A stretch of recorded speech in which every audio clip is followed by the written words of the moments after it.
Halo teman-teman, untuk kalian yang belum subscribe channel ini, tolong di subscribe dulu ya, biar kita tetap semangat bikin videonya. Oke?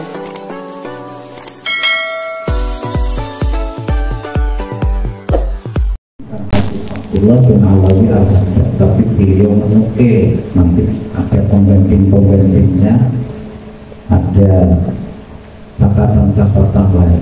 Jadi beliau seperti saya kemarin ketika kita membaca sejarah itu harus mengerti antara yang panggil dari maksud teologi, apakah kita itu benar atau salah, fakta atau bohong. Tetapi dalam dunia sejarah, mau fakta mau bohong itu nanti tampilkan semua, karena biasanya sejarah, apalagi kalau buku sejarah dalam tanda kutip yang bikin kerajaan, bikinnya kesaktian, kawin dengan Nyi itu ya, karena tidak logis. Maka ketika membaca sejarah tidak harus jalan mentah-mentah, maka kita harus beri ketika membaca sejarah, maka perlu berbagai macam referensi dari bahasa Indonesia, bahasa Arab, bahasa Jawa, dan bahasa Inggris, kemudian untuk dikonversikan.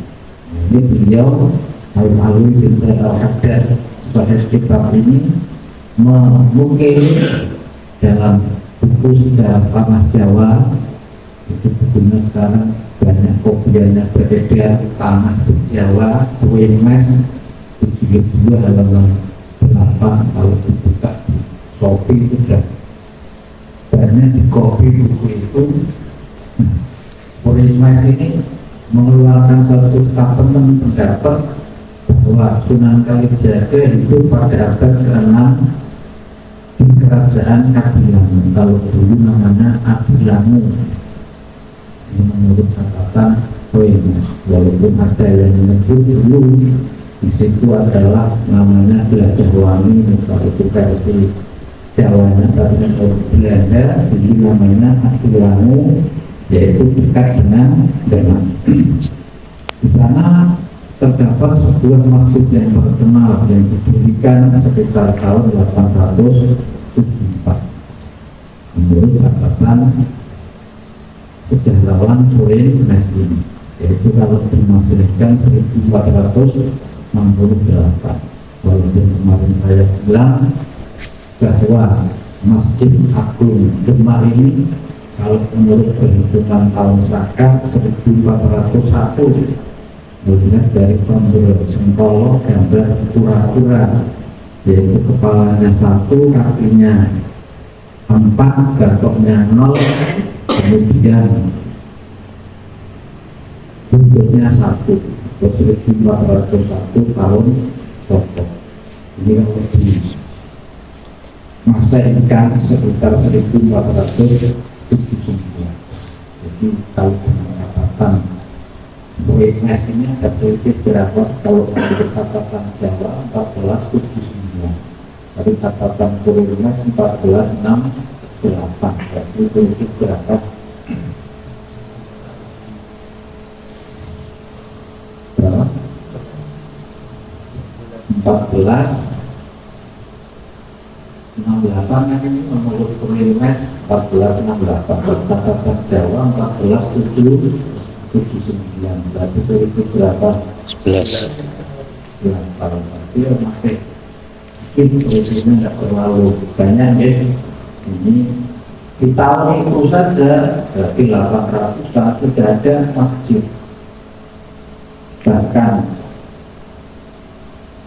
makamnya Maulana Malik Ibrahim aja tahun 800-an. Jadi menurut Wemes justru karena Sunan Kalijaga umurnya panjang sampai waktu lalu dari 100, dia diperkirakan itu sejak abad ke, kalau bisa di sini abad yang ke 6, abad ke-6 ini berarti tahun berapa? 700-an. Jadi abad 60 tahun berapa? 700-an guys. Itu Sunan Kalijaga itu menurut Wemes. Juga dalam sejarah ada berbagai macam perbedaan. Nanti ke depan akan kita bahas nasab-nasabnya, keturunannya Wali Songo ini dari mana akan kita bahas. Tapi ini sebagai awal catatan turunnya, nanti akan dikembangkan lagi oleh beliau Abdul Alwi bin Tauhid Al-Fatih. Sekali Allah berzikir atas Tuhan ini, yaitu penyusun daripada kitab Az-Zinah wal Amkinah, yang kitab itu disusun selesai pada tahun 453 Hijriah.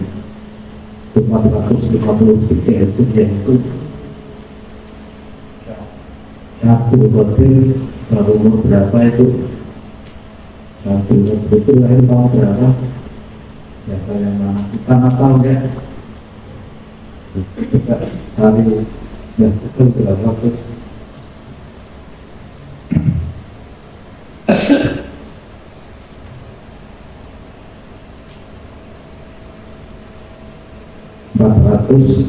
Berapa Abdul Qadir itu lahirnya?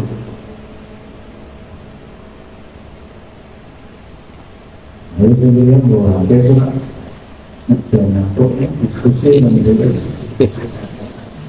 tidak masih usianya berapa?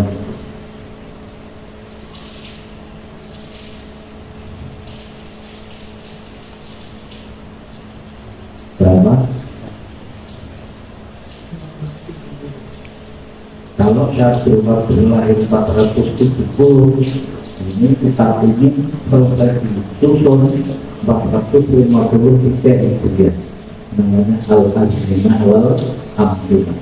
Beliau menerangkan bahwa pedagang Al-Marzuki Al-Asbihani, versi Asbihani itu dalam Azminah wal Amkinah halaman 125 yang selesai ditulis 453, yaitu 1061, bahwa pedagang dari India, kemudian Sin itu kalau dulu ya India, sekarang sudah misah dekat dengan Karachi, maksudnya ke Pakistan. Berarti sekarang Pakistan itu kan negara baru. Dulu ya Pakistan, Afghanistan itu maksudnya India. Dan orang-orang dari timur dan barat berkumpul di Sahel, di pantai Roman.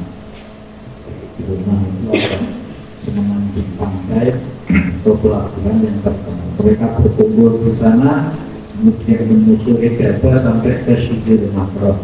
Sidir Makro itu pelabuhan terkenal di Yaman.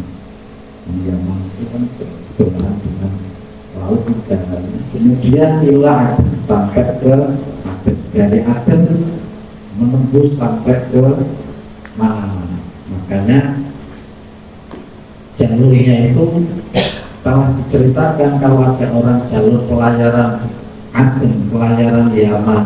Kalau sudah yang versi Belanda baru ditemukan jalan Yaman ke Jawa itu baru tahun 1800-an.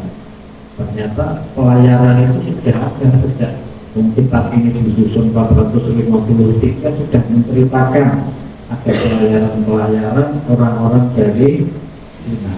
Saya kembali ke pemahaman yang awal halaman 121 di kitabnya kita Al-Wujud Tauhid.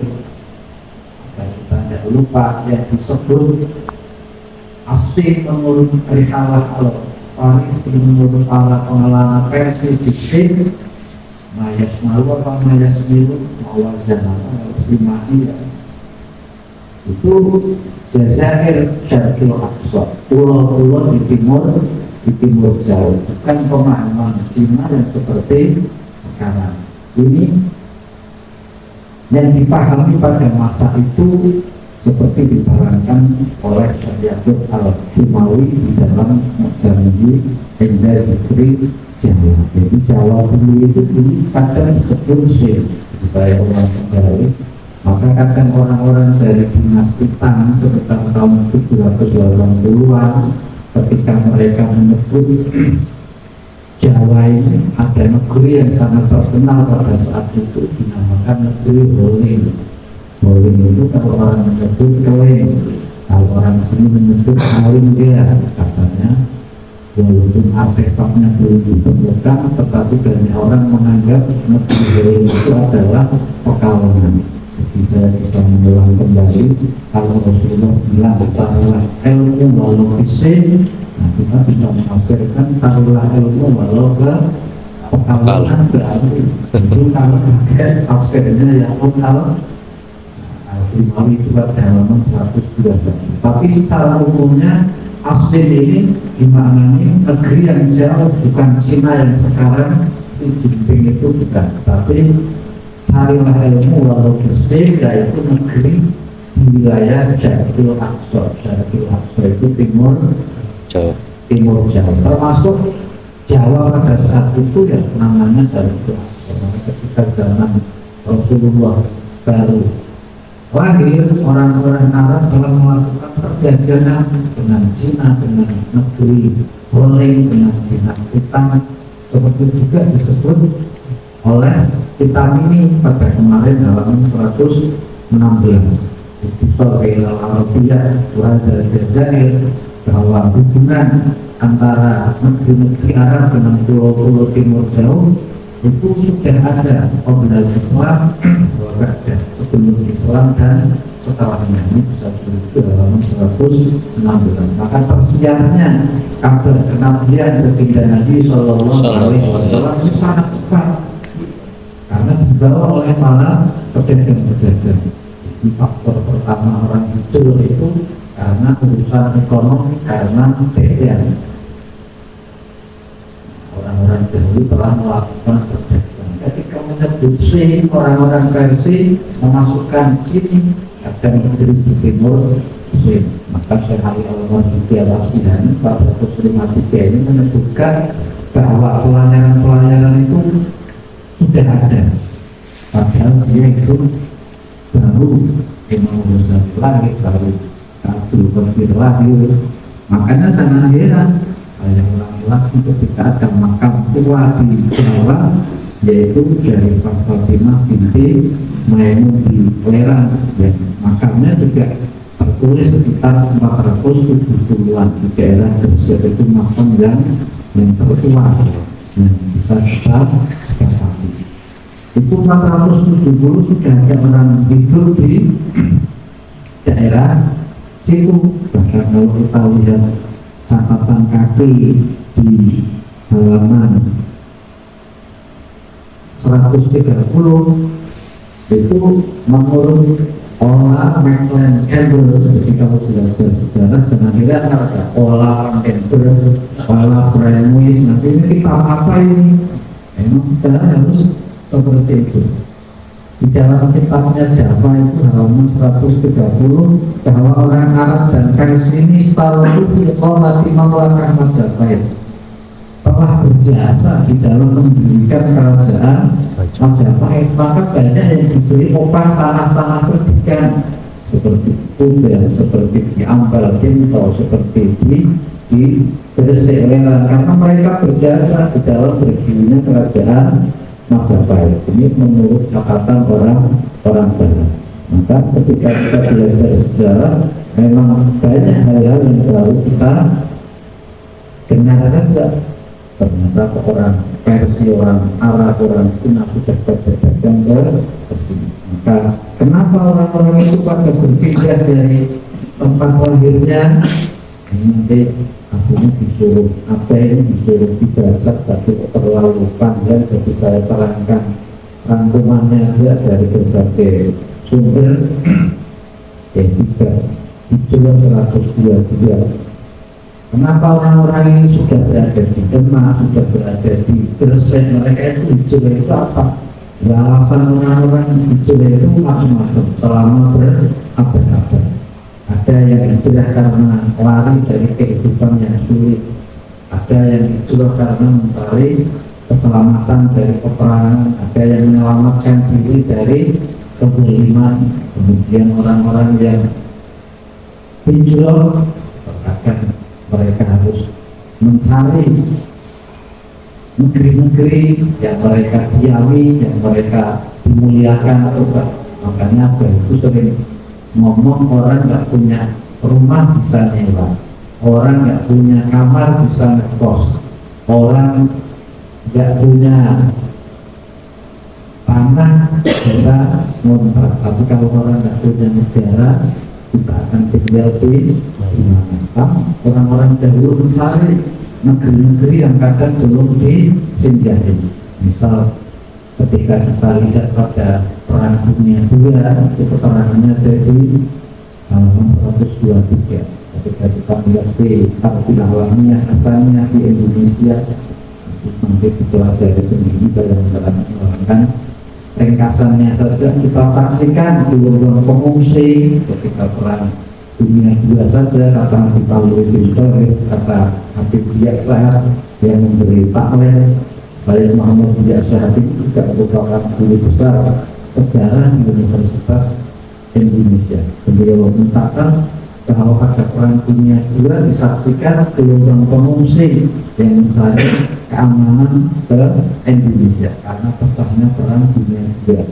Nah ini ngerinya dunia itu begitu, kalau timur itu perang, barat gitu saja. Tapi kalau barat perang, kita mesti ikut apa? Ngatangi mesti ribut. Sehingga pada tahun itu Robiqah Alawiyah di Jakarta menjadi sandaran bagi pertolongan pengungsi. Robiqah Alawiyah memberi perlindungan kepada lebih dari 29.000 pengungsi, mengosongkan madrasah dengan Robiqah Alawiyah punya Darul Aitam, punya madrasah yang dikosongkan untuk menampung 29.000 pengungsi karena efek daripada Perang Dunia II. Robiqah Alawiyah yang memberi pertolongan. Jadi kalau ada kabar Robiqah ini bersatu dengan Belanda, mereka tidak membaca sejarah. Justru Robiqah itu yang dibangun saat itu masih sedikit ormas-ormas yang punya gedung. Robiqah Alawiyah memberikan gedungnya, dan para syarifah-syarifahnya disuruh maksa untuk memberi makan pengungsi Perang Dunia II. Dan setiap hari seorang dokter namanya Dokter Nuwardi yang bertemu pada perkumpulan dengan orang komunis selalu datang ke kantor-kantor atau gedung-gedung yang dibangun Robiqah. Sehingga dari inilah Robiqah alami al-Islam di Mekah yang berperan untuk melayani orang-orang yang meminta pertolongan. Ada juga pengungsi dari orang-orang Afghanistan yang menyelamatkan diri dari serangan komunis. Juga ada orang yang mengungsi karena kelaparan, seperti orang-orang Afrika yang merasakan kekeringan yang panjang. Kemudian ada juga orang yang berpindah karena alasan-alasan pemikiran, yaitu alasan pemikiran itu ukurun bahwa alasan pemikiran atau alasan untuk mencari pengalaman. Saya ingin mencari pengalaman seperti Marco Polo, itu keliling-keliling itu hanya untuk mencari apa? Pengalaman saja. Sehingga kadang kita melihat orang-orang yang berhijrah secara besar hanya demi sebuah pengalaman. Ada juga orang yang hijrah karena ingin menuntut ilmu, seperti pada masa perang dengan Belanda, orang-orang yang tidak ingin diganggu Belanda dengan alasan mencari ilmu keharuman, seperti Mbah Malik, seperti keturunan Pangeran Diponegoro, dengan alasan untuk mencari ilmu ke Makkah, seperti Syekh Nahrawi Mekah, seperti Syekh Mahfud bin Abdullah Taramasi, seperti Syekh Nawawi. Mereka berhijrah alasan untuk ilmu dan untuk tinggal di tempat-tempat yang suci.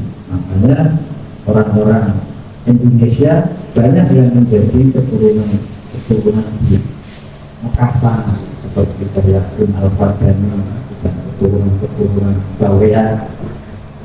Kemudian ada yang hijrah penyebabnya karena tadi menghindari kezaliman, terutama dari hajat Yusuf Al-Faqih ini pada tahun 1990 Hijriah. Banyak penduduk Sam yang hijrah karena melepaskan diri dari kezaliman hajat Yusuf Al-Faqih. Dan beliau ini membantai para ahlul bait. Saya ceritakan kembali bahwa Hajjaj bin Yusuf At-Thaqafi seorang penghafal Al-Quran, berjasa besar di dalam tersebarnya Al-Quran. Tapi beliau terlibat di dalam pembunuhan para sahabat, terutama sahabat Ibnu Zubair pada tahun 73 Hijriah. Sehingga banyak orang-orang yang mengungsi karena takut dari kezaliman siapa tadi, Hajjaj bin Yusuf At-Thaqafi. Kemudian saya terus dalam kitabnya Bunyatul Amal, Kitab Somal tentang sejarah Somalia, beliau menerangkan bahwa para muhajirin membangun Kilwah dan Beralah. Ibnu Battuta itu juga 700-an Hijriah mengatakan ketika beliau berada di Somalia, ternyata di sana sudah ada jaring-jaring dari Hijaz yang mengungsi. Maka daerah Afrika, daerah Somalia, jangan heran kalau ketemu Habib di sana kukulnya hitam Negro, Negro hitam oleh orang Kamerun. Memang sudah banyak jaring-jaring yang mengungsi ke Afrika ke Somalia untuk menghindari kebuliman dari penguasa Bani Umayyah pada saat itu. Kemudian hijrah juga memiliki peranan yang penting, kayak orang-orang dari Palestina. Itu saya punya teman yang mengurusi para pengungsi Palestina ketika semua negara Islam yang menutup diri dari pengungsi Palestina, seperti kita menutup diri dari pengungsi Jawa, dari mana gitu, Rohingya, itu justru Jerman memberi peluang masuknya orang-orang Syria, masuknya orang-orang Muslim ke Jerman. Maka sekarang Jerman Islamnya meningkatnya karena apa ya? Sebenarnya karena pengungsi itu kemudian terjadi hubungan sosialisasi dengan para pengungsi, kemudian inilah baiknya apa Jerman. Sehingga saat ini Jerman banyak orang-orang beragama Islam, baik orang-orang yang karena mengungsi atau orang-orang yang karena hubungan dengan mereka lalu memulai agama Islam. Jadi di luar masalah menghindari kezaliman yang juga orang-orang hijrah itu kan yang dibawa bukan hanya tubuh, tapi pemikiran, jiwa, cara bersosialisasi. Seperti Rasulullah dulu hijrah dari Mekah ke Madinah. Orang Mekah itu dulu dalam satu riwayat pakaiannya tidak dijahit, jadi cukup dipakai. Kan sekarang ada seperti orang pakai pakaian tidak dijahit seperti model-model kan ada, tapi dipakai kan bagus. Jadi orang Mekah itu tidak mengenal pakaian dijahit. Tapi ketika itu kemudian ke Madinah, Rasulullah dan sahabatnya mulai berinteraksi. Akhirnya mereka mau memakai pakaian yang dijahit. Dahulu Rasulullah zaman di Mekah lalu beribadah, beliau tidak pakai mimbar. Dan begitu di Madinah ada kulturasi budaya dengan versi ketika orang-orang semakin banyak, ya Rasulullah menerima dibikinkan apa mimbar ketika orang-orang semakin banyak. Maka mungkin kalau Rasulullah itu sampai sekarang ya kalau nanti beliau pasti mau pakai speaker, entah itu bid'ah dolalah atau bid'ah apa. Jadi sudah biasa. Dahulu orang di Mekah rumahnya itu tidak diberi tirai karena Mekah itu panas. Kemudian ketika hidup di Madinah, sahabat mulai mengenal kelabu, sahabat muhajirin. Kalau yang di Madinah namanya siapa? Ansor. Jadi orang hijrah itu membawa pemikiran, membawa macam-macam. Makanya bukan hanya sekedar hijrah membawa tubuh untuk mangan, tetapi hijrah itu membawa berbagai macam sosialisasi budaya. Rasulullah seperti sahabat Anas ketika di Makkah itu minum cangkirnya pakai kayu tebal. Sayyidina Anas bin Malik itu pernah kepada Rasulullah lebih dari 8 tahun, wakilah 9 atau 10 tahun. Anas bin Malik ini selamat dari bantaian Hajjaj bin Yusuf At-Thaqafi. Terus diancam kata Hajjaj Hajjaj bin Yusuf, karena aku melihatmu abdi dalamnya Rasulullah, maka engkau selamat dari pedang. Padahal ada instruksi khusus dari Ibnu Marwan atau Kaisar Muawiyah, raja dari dinasti Muawiyah, agar tidak membunuh Anas bin Malik, karena dikhawatirkan justru akan memercikkan konflik semakin besar ketika orang dalamnya Rasulullah kok dibunuh, maka orang itu akan bersatu membahayakan Bani Umayyah. Maka dengan itu jangan kita kalau di dalam ya, kata di dalam sepele. Ternyata dari Hajjaj bin Yusuf, saya tidak membunuhmu karena engkau pernah melayani Rasulullah 10 tahun lama, sehingga aku tidak tega untuk membunuhmu karena memandang Rasulullah SAW. Itu andaikan Anas bin Malik tidak pernah hidup, ada yang komen namanya sahabat Abdullah bin Umar. Beliau memilih apa kalau Hajjaj bin Yusuf ngimami, beliau memilih makmum. Maka disitulah Imam Hajjaj beristihad, kita boleh bermakmum walaupun kepada orang fasik, asal masih dia akui tiada Tuhan selain Allah. Karena gurunya Imam Madhab saja, sahabat Abdullah bin Umar mau bermakmum di belakang Hajjaj bin Yusuf At-Thaqafi demi mengamankan dirinya. Maka sahabat Abdullah bin Umar bin Khattab ini memilih majelis ilmu, memilih no komen dari apa yang dilakukan oleh Hajjaj bin Yusuf At-Thaqafi. Makanya belum besar orang mengungsi pada saat kekejaman Hajjaj bin Yusuf At-Thaqafi. Kan banyak orang yang mencintai Ahlul Bait itu pakai ikut hijrah. Makanya jangan sampai Indonesia itu terjadi seperti ini. Nanti dibelah jadi dua. Oh, yang benci Habib berarti Indonesia berat, nanti yang cinta sama Habib Indonesia Timur daripada Telur, nanti yang Timur Indonesia Timur pro Habib milih kepada Rusia. Indonesia yang tidak suka sama Habib di barat pro-nya Amerika, kalau kita diadu tunggal. Makanya jangan mau kita diadu tunggal, karena strategi mereka itu sangat halus. Jangan dikira Hajjaj bin Yusuf itu orang bodoh. Hajjaj bin Yusuf, saya ulangi kembali, beliau seorang hafizul Quran, bahkan beliau paling suka menyebarkan Al-Quran. Kadang beliau berlaku boleh, kadang ya aneh. Kalau dia menyidang orang, ente tadi malam sholat isya jamaah enggak? Ya. Sholat subuh jamaah enggak? Ya. Dilepaskan karena janji Allah melalui Rasulullah akan menjaga orang yang sholat isya dan subuh berjamaah. Maka pasukannya Hajjaj bin Yusuf At-Thaqafi wajib sholat isya dan subuh berjamaah. Kalau tidak bisa dihukum mati. Itu maka kalau jadi pasukan Hajjaj bin Yusuf At-Thaqafi, subuh mesti nggak pernah kotor.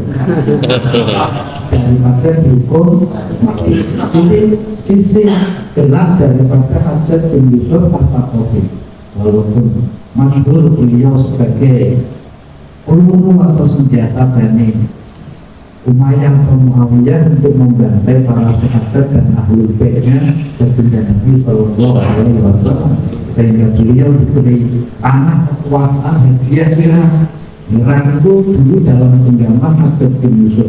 Tapi kalau ada apa-apa, dia dan baginda Hajjaj bin Yusuf dibayar oleh pemerintah untuk menuntaskan pemberontakan dan tidak pernah gagal. Siapapun yang melawan pasti akan dibantai. Dia tidak pandang bulu, mau dia zuriyah Nabi, mau dia sahabat, itu yang hanya menurutkan ambisinya. Maka kembali saya ulang, dulu orang-orang yang paling cepat menghafal Al-Quran ya orang-orang munafik. 4 bulan sudah hafal Al-Quran. Kalau kita menghafal Al-Quran sampai 4 tahun kadang tidak hafal-hafal. Sekarang hafal itu besok lebih hanya lupa, besok hafal itu kemudian itu tahu di balasnya lupa. Sayyidina Umar kadang menghafalkan Al-Quran 20 tahun. Imam Hafiz juga 20 tahun. Tapi kalau orang sekarang menghafalkan Quran cepat dianggap tidak. Padahal zaman dulu orang yang cepat menghafalkan Al-Quran itu orang-orang munafik. Dan hukum seperti itu tidak bisa dipakai sekarang. Kalau sekarang ada orang menghafalkan Al-Quran 4 bulan munafik saja. Itu kalau makanya hukum itu tidak boleh sembarangan hanya mengambil seperti Jumatan 3 kali munafik. Nah kalau mau bilang kayak itu mau munafik gak usah tinggal Jumatan, nanti dusta saja sudah lama apa? Munafik. Maksudnya tidak Jumatan 3 kali munafik itu sama Nabi. Yang jadi imam Rasulullah kok sampai tidak Jumatan itu sama mementingkan apa? Nah kalau sekarang itu menjadi imam saya sampai lagi tidak usah makmum, tidak ada apa-apa. Kalau yang dulu imamnya Rasulullah kok sampai tidak Jumatan 3 kali itu ada indikasi dia mau berkhianat atau munafik. Kalau sekarang imamnya saja kadang Jumatannya kalau dia jadi imam ya kalau dia jadi imam dia tidak berangkat Jumatan maksudnya. Nah itu hukum zaman dahulu seperti itu, karena orang yang hafizul Quran lebih cepat meraih karir yang sempurna di dalam pemerintahan seperti Hajjaj bin Yusuf At-Taghawi. Maka dalam catatan awal abad ke-8 Hajjaj bin Yusuf ini menjadi penguasa era atas kepemilikannya, menumpahkan darah dari orang-orang yang dia benci, walaupun itu seorang yang beragama Islam, yang mengusir orang-orang Bani Hashim dari negeri mereka. Lalu mereka dapat hijrah dari negerinya mendarat di pantai barat India. Para Bani Hashim yang diusir oleh Hajjaj bin Yusuf ini ada yang mengungsi sampai ke daratan India, yaitu kalau ini dinamai daerah Konkan. Ini bisa nanti dibaca halaman berapa ini Hajjaj bin Yusuf At-Taghawi di majalah Kota Tirmidzi di awal pertama karena Hajjaj bin Yusuf Wali Rab ini nanti halaman 125 bisa dimusyawarahkan konco-konco sampai sendiri sebagai referensi. Ketika kita bicara itu ada referensinya. Pada saat itu Bani Hashim sudah banyak yang diusir dari Irak, diusir dari Mekah oleh Hajjaj bin Yusuf At-Taghawi karena kehebatannya di dalam taktik bertempur. Beliau jarang gagal dalam tugas perang. Sayang kok tugasnya itu membantai para sahabat yang tidak pro dengan Muawiyah dan membantai para keturunan Bani Hashim. Sayangnya seperti itu sayangnya, walaupun prestasi di dalam Al-Qur'annya banyak. Jadi yang sukai adalah membaca Al-Quran, kemudian mengumpulkan al-zikir. Kalau kita kayak sedikit hiburannya panggil artis karaoke, itu hebatnya Hajjaj bin Yusuf At-Taghawi. Hiburannya mendengar bacaan Al-Quran, tetapi menyimpan kebungisan yang menjadikan kekacauan di mana-mana, sehingga banyak para Bani Hashim ini mengungsi sampai ke barat India yang dinamakan daerah Konkan. Kemudian sampai ke timur di Tanjung Komorin. Nah, keturunan mereka yang pertama disebut Niwantin, sedangkan keturunan yang kedua dinamakan Labin. Kalau orang Pekalongan bilang kalau keturunan asli tanah Masjid di sana itu disebut Arab Kuwaiti. Biasanya Arab Kuwaiti itu dipakai kalau orang Pekalongan ini biasanya istilah tingkai aneh-aneh yono. Cino biasanya sing lahir di sini dipanggil siapa? Singkat unik harus wangi ini toko misalnya. Kalau ke sana dulu, kalau di sini keturunan Ahlul yang lahir biasanya yang kecil dipanggil Y misalnya. Kalau kecil turun, terus apalagi panggilannya Aye misalnya. Itu kalau di daerah sana dulu di Tanjung Komorin itu keturunannya disebut Niwantin, ada yang Labin. Kemudian di dalam kitab Nuzhatul Khawatir halaman 126 itu karya Sayyid Alam Abdul Hamid Mutakhruddin Al-Husaini beliau wafat 1341, dijelaskan bahwa orang yang pertama masuk ke India adalah Abdullah bin Muhammad bin Abdullah bin Hasan. Orang yang pertama masuk ke India ini keturunan daripada Sayyidina Hasan. Dulu oleh Hasan ini banyak yang melarikan ke India. Yang pertama masuk menurut catatan Abdul Hamid bin Abusa ini, yaitu keturunan daripada Sayyidina Hasan, Abdullah bin Muhammad bin Abdullah bin Al-Hasan. Ini masih di halaman berapa? 126.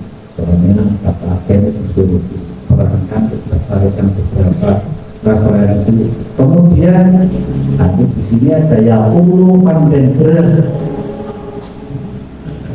Sejarah itu seperti itu. Ini pepatahnya Pandendra. Dan memang itu adalah untuk perbandingan menerangkan bahwa pemukiman orang-orang Arab, sesungguhnya orang-orang Arab telah sampai di Aceh sejak dahulu kala dan bercampur dengan penduduk asli di setiap kampung. Sebagian di antara mereka masih memelihara kepribadian Arabnya. Ini kata Pandendra, bahwa orang-orang Aceh itu min zaman qadim, pada zaman yang lampau telah bercampur bersama pribumi, dan mereka banyak yang masih menggunakan atau memakai atribut kearaban, baik pakaiannya atau cara tradisinya. Berarti pengakuan bahwa banyak para ahli bait yang melintasi samudera untuk mengungsi, baik karena mencari pengetahuan, baik itu bukan hanya sekedar menghindari, hanya salah satu faktor saja, ya karena dakwah, ya karena mencari pengalaman. Kemudian di antara kabilah Arab ini dalam Tarikhul Halakot ini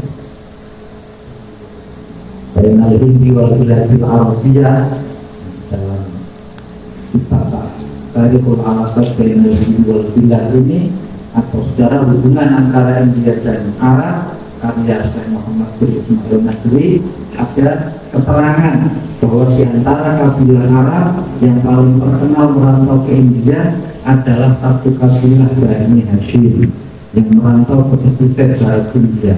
Itu keterangannya ada dari pantun yang menyaksikan tulisan seperti itu. Kemudian dari orang-orang Islam sendiri banyak yang mencatatnya. Sebagian di antara mereka mendiami pantai Bombay di daerah Konkan. Jadi Konkan itu masuk Bombay India.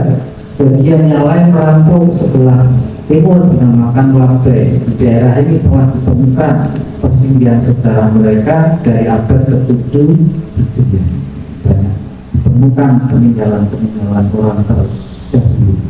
Kemudian pada Kamis sampingnya beliau mengatakan, dan di antara yang disebut bahwa kabilah-kabilah Arab yang merantau dari India itu ada yang merantau ke Thailand. Thailand itu sekarang dinamai Sri Lanka, ada yang dinamakan Labai, dan sebagian mereka dari Yaman dan Hijaz. Pada abad di sini saja banyak orang-orang yang sudah berlayar ke India kemudian ke Sri Lanka. Sri Lanka itu kan kalau kita anggap itu tetangga kita, dalam kaki aja bisa kita sampai ke Sri Lanka, tempat yang terkenal dengan batu-batu mulia. Al-Masudi juga menyebut bahwa Malabar ini terkenal tempatnya Syekh Zainuddin Malibari. Kita kalau bahasa Malibari, kalau Dion ya biasanya Malioboro, Malioboro. Jadi kalau saya baca kitab Syekh Zainuddin Malioboro, tangan para berarti maksudnya Syekh Zainuddin Malibari. Kalau saya ngomong Syekh Umaryoto berarti Amrite, Yesus biasa sampai tidak boleh nonton Toboro. Karena itu kita kasih sepatu saja, ini kasih bagus, maka Malaysia ini asalnya Malaysia terdapat tidak kurang dari 10.000 orang Arab yang hijrah dari Sirah. Sirah ini selalu di Persia. Ini masih di halaman 126 deh. Ya bagus. Masih 126 kan? Kita bisa itu sudah ada 10.000 saat itu yang dikatakan oleh Mas Fikri dalam reportasenya bahwa ada orang Arab yang hijrah dari Irak, Omar dan lain-lainnya. Irak itu ditambah lagi keturunan mereka dari ribuan kawan kafir ini. Mereka memiliki hubungan dengan tanah air mereka yang asli dan berdagang ke daerah-daerah timur. Timur itu termasuk daerah sini. Maka semua itu hakikatnya adalah pendatang, tidak ada yang pribumi asli. Maka kalau saya disuruh mendefinisikan pribumi itu, makanya kalau dalam dunia perkantoran pribumi dilarang karena pribumi asli itu memang tidak ada. Coba misalnya Husnul yakin dan kakekmu yang tertuju ini orang Indonesia. Bukan buktikan dia bisa jadi punya orang Vietnam atau orang Sri Lanka atau orang Sampang misalnya atau orang Lebanon misalnya. Tidak ada yang kita di bumi ini juga pendatang pun di dunia keanekaragaman. Suatu saat kita akan kembali ke negeri kita yang sesungguhnya. Maka pribumi itu sebenarnya bahasa Indonesia yang sudah dilarang oleh undang-undang, tetapi dipakai karena itu sangat gampang untuk menagih denda. Pribumi itu definisi pribumi sendiri penduduk asli. Nah, kalau penduduk palsu yang bagaimana? Penduduk asli yang palsu. Walaupun yang palsu belum tentu salah, karena Tuhan ada yang palsu tapi tidak ditangkap, yaitu tukang bikin bukti palsu. Pemalsuan belum tentu apa? Kriminal. Makanya kalau pribumi menunjuk asli harus yang palsu berarti yang bagaimana. Maka sebenarnya kalimat pribumi itu nanti dilihat sendiri di Google dilarang oleh undang-undang pemerintah entah tahun berapa, karena sangat berbahaya untuk memecah belah manusia. Karena dahulu orang-orang yang sudah bercampur bahwa macam-macam. Kalau kita sendiri mulai dari Indonesia 1945, Indonesia itu mulai ada 1945 secara resmi. Berarti sebelum 1945 semua orang tidak lahir di Indonesia, tetapi lahir di India, Belanda. Makanya kalau kita baca Wikipedia, misalnya Soekarno lahirnya ya bendera Belanda, India Belanda, karena dia lahir pada masa pemerintahan India Belanda. Oh berarti dia bukan orang Indonesia. Nah kalau lahirnya di tahun 45, maka definisi pribumi ini sangat apa? Sangat sulit.